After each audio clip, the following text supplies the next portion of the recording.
kelompok 1. Pada kesempatan kali ini, Kami akan mempresentasikan materi PKN bab 1. Sebelumnya kami akan memperkenalkan diri terlebih dahulu. Perkenalkan, nama saya Ridwan Ahmad. Perkenalkan, nama saya Ujang Alamsyah. Perkenalkan, nama saya Nur Hidayah Mardiah. Perkenalkan, nama saya Hilmiah Siti Nur Halimah. Perkenalkan, nama saya Tria Amalia Putri. Perkenalkan, nama saya Cindy Ayu Trisna. Perkenalkan, nama saya Siti Nurani. Perkenalkan, nama saya Diana Putri. Perkenalkan, nama saya Delia Nur Aulia. Perkenalkan, nama saya Muhammad Agung Munanda.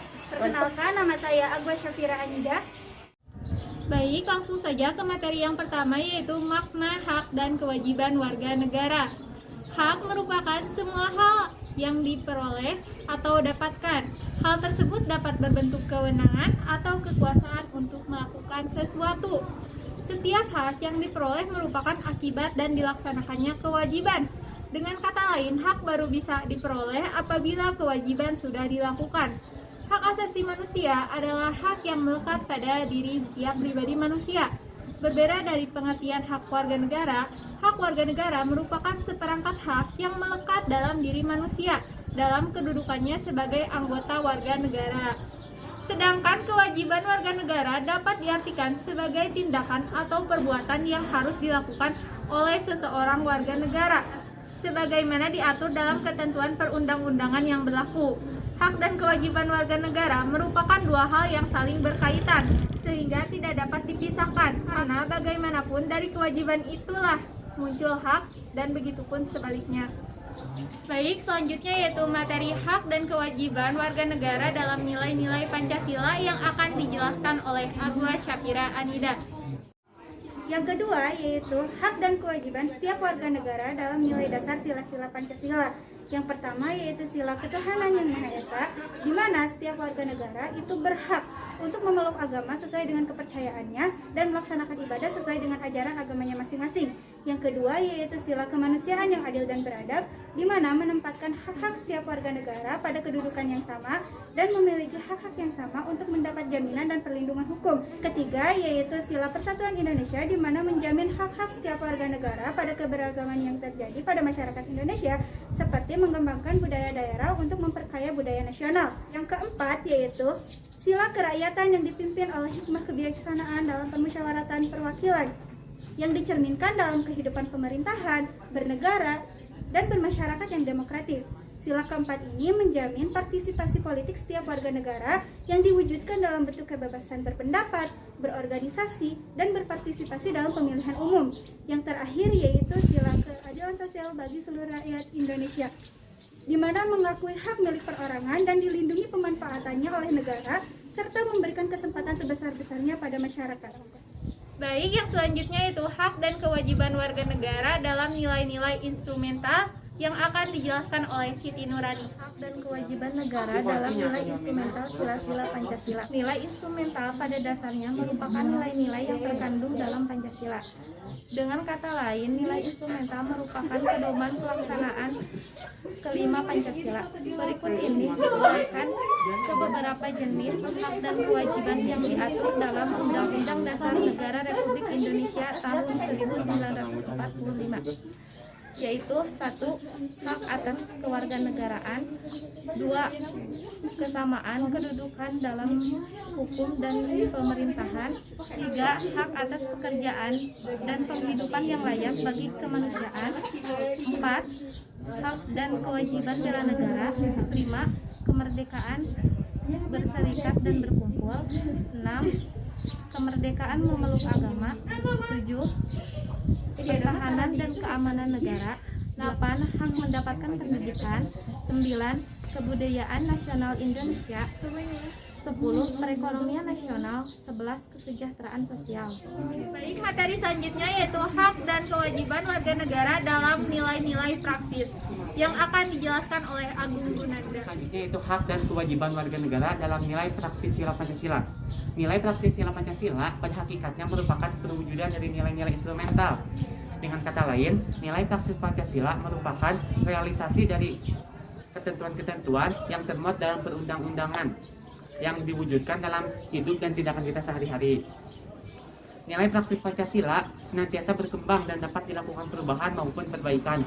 dikarenakan Pancasila merupakan ideologi yang terbuka. Hak dan kewajiban warga negara dalam nilai ini dapat terwujud apabila nilai-nilai dasar dan instrumental dalam sila ini dapat kita lakukan dalam kehidupan kita sehari-hari.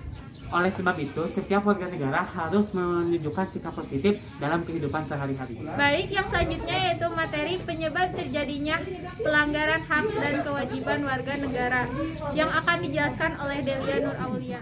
Selanjutnya yaitu penyebab terjadinya pelanggaran hak dan pengingkaran kewajiban warga negara. Pelanggaran hak warga negara terjadi ketika warga negara tidak dapat menikmati dan memperoleh haknya sebagaimana yang ditetapkan oleh undang-undang. Pelanggaran hak dan pengingkaran kewajiban warga negara terjadi akibat beberapa faktor. Yang pertama, yaitu sikap egois dan terlalu mementingkan diri sendiri. Sikap ini akan menyebabkan seseorang selalu menuntut haknya sementara kewajibannya ditinggalkan. Yang kedua, yaitu rendahnya kesadaran berbangsa dan bernegara. Hal tersebut akan membuat pelaku pelanggaran berbuat seenaknya. Yang ketiga yaitu sikap tidak toleran. Sikap ini muncul akibat tidak saling menghargai dan tidak saling menghormati. Yang keempat yaitu penyalahgunaan kekuasaan. Setiap penyalahgunaan kekuasaan akan menimbulkan pelanggaran hak dan pengingkaran kewajiban warga negara. Yang kelima yaitu ketidaktegasan aparatur penegak hukum. Dan yang terakhir yaitu penyalahgunaan teknologi. Baik, yang selanjutnya yaitu pelanggaran hak yang akan dijelaskan oleh Ujang Alamsyah dan Hilmiah Siti Nurhalimah. Pelanggaran terhadap hak warga negara masih sering kita temukan pada saat ini. Contohnya yang pertama, proses penegakan hukum masih belum optimal dilakukan. Contohnya masih sering terjadi kasus salah tangkap, penyalahgunaan jabatan, dan sebagainya. Hal ini tidak sesuai dengan pasal 27 ayat 1 Undang-Undang Dasar Negara Republik Indonesia tahun 1945. Yang kedua, tingkat kemiskinan dan pengangguran di Indonesia masih cukup tinggi. Hal ini tidak sesuai dengan pasal 27 ayat 2 Undang-Undang Dasar Negara Republik Indonesia tahun 1945 yang menyatakan bahwa tiap-tiap warga negara berhak mendapatkan pekerjaan dan kehidupan yang layak. Dan yang ketiga, makin merebaknya tingkat pelanggaran hak asasi manusia seperti pelecehan seksual, pembunuhan, KDRT, dan sebagainya. Padahal pada pasal 28A sampai 28J Undang-Undang Dasar Negara Republik Indonesia tahun 1945 menjamin keberadaan hak asasi manusia. Selanjutnya yang keempat masih terjadinya tindak kekerasan mengatasnamakan agama, misalnya penyerangan tempat peribadatan. Padahal pasal 29 ayat 2 menyatakan bahwa negara menjamin kemerdekaan tiap-tiap penduduk untuk memeluk agamanya masing-masing dan untuk beribadat menurut agamanya dan kepercayaannya itu. Yang kelima, angka putus sekolah yang cukup tinggi mengindikasikan belum terlaksana secara sepenuhnya amanat pasal 31 ayat 1 yang menyatakan bahwa setiap warga negara berhak mendapatkan pendidikan. Yang keenam, pelanggaran hak cipta, misalnya peredaran PCD atau DVD bajakan. Dengan contoh-contoh tersebut membuktikan bahwa tidak terpenuhinya hak warga negara dikarenakan adanya kelalaian atau pengingkaran dalam pemenuhan kewajiban. Baik, yang selanjutnya yaitu kasus pengingkaran kewajiban warga negara yang akan dijelaskan oleh Cindy Ayu Trisna. Selanjutnya, kasus pengingkaran kewajiban warga negara. Kasus pengingkaran kewajiban warga negara yang pertama yaitu membuang sampah sembarangan. Yang kedua, melanggar aturan lalu lintas seperti tidak memakai helm. Yang ketiga, merusak fasilitas umum, misalnya mencoret-coret bangunan milik umum. Yang keempat, tidak membayar pajak kepada negara seperti pajak bumi, bangunan, dan sebagainya. Yang terakhir, tidak berpartisipasi dalam usaha pertahanan dan keamanan negara, misalnya mangkir dan kegiatan sistem. Dan yang selanjutnya yaitu upaya pemerintah dalam penanganan kasus pelanggaran hak dan pengingkaran kewajiban warga negara yang akan dijelaskan oleh Nur Hidayah Martia. Selanjutnya, upaya pemerintah dalam penanganan kasus pelanggaran HAM dan pengingkaran kewajiban warga negara. Adapun upaya pencegahan yang dapat dilakukan untuk menangani berbagai kasus pelanggaran HAM dan juga pengingkaran sebagai warga negara. Yang pertama adalah supremasi hukum dan demokrasi yang harus ditingkatkan. Yang kedua, mengoptimalkan peran lembaga-lembaga selain lembaga tertinggi yang memegang kekuasaan tertinggi untuk mengatur segala HAM dan hak warga negara. Yang ketiga, meningkatkan kualitas publik. Yang keempat, meningkatkan pengawasan dan masyarakat juga lembaga politik untuk mencegah adanya HAM.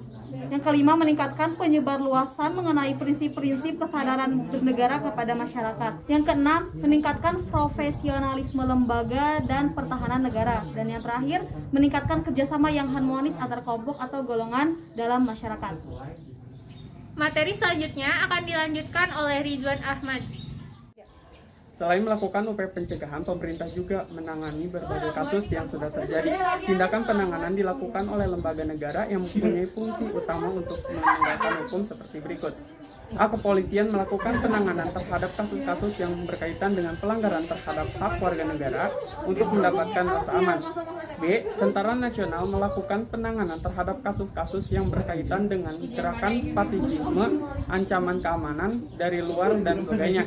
C. Komisi Pemberantasan Korupsi melakukan penanganan terhadap kasus-kasus korupsi dan penyalahgunaan keuangan negara. D. Lembaga peradilan melakukan perannya untuk menjatuhkan vonis atau kasus pelanggaran hak dan pengingkaran kewajiban warga negara. Dan yang terakhir yaitu membangun partisipasi masyarakat dalam pencegahan terjadinya pelanggaran hak dan pengingkaran kewajiban warga negara yang akan dijelaskan oleh Diana Putri. Membangun partisipasi masyarakat dalam pencegahan terjadinya pelanggaran hak dan pengingkaran kewajiban warga negara. Upaya pencegahan dan penanganan pelanggaran hak dan pengingkaran kewajiban warga negara yang dilakukan oleh pemerintah tidak akan berhasil tanpa didukung oleh sikap dan perilaku warga negaranya yang mencerminkan penegakan hak dan kewajiban warga negara. Sekian dari kami. Wassalamualaikum warahmatullahi wabarakatuh.